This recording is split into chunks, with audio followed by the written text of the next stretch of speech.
যে দেশকে আমরা ইন্ডিয়া বলি তার আরও একটা নাম আছে ভারত। কিন্তু প্রশ্ন হলো, এই ভারত নামটা কোথা থেকে এলো? কোনো রাজা, কোনো ইতিহাস, নাকি কোনো রহস্য লুকিয়ে আছে এর পেছনে? ইন্ডিয়া নামটা এসেছে ইন্ডাস নদী থেকে। এই নদীকে প্রাচীনকালে বলা হতো সিন্ধু নদী। পারস্যের মানুষ এস লেটার উচ্চারণ করতে পারতো না, তাই তারা সিন্ধুকে বলতো হিন্দু। আর পরে গ্রিকরা এটাকে বানায় ইন্দোস। এভাবেই ইন্দোস থেকে ইন্ডিয়া নামের জন্ম।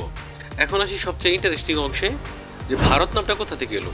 অনেক ইতিহাসবিদ মনে করেন ভারত নামটি এসেছে কিং ভারত এর নাম থেকে। তিনি ছিলেন একজন শক্তিশালী ও ন্যায়পরায়ণ শাসক, যার নামে পুরো দেশ পরিচিত হয়ে যায় ভারত হিসেবে।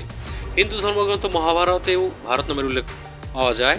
এই গ্রন্থে ভারতবর্ষ বলতে পুরো ভারতীয় উপমহাদেশকে বোঝানো হয়েছে।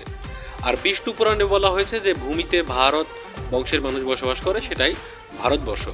ভারতের সংবিধানের প্রথম 2 লাইনে বলা আছে ইন্ডিয়া দ্যাট ইজ ভারত, মানে এই দেশের 2টা নামে অফিসিয়াল, ইন্ডিয়া এবং ভারত।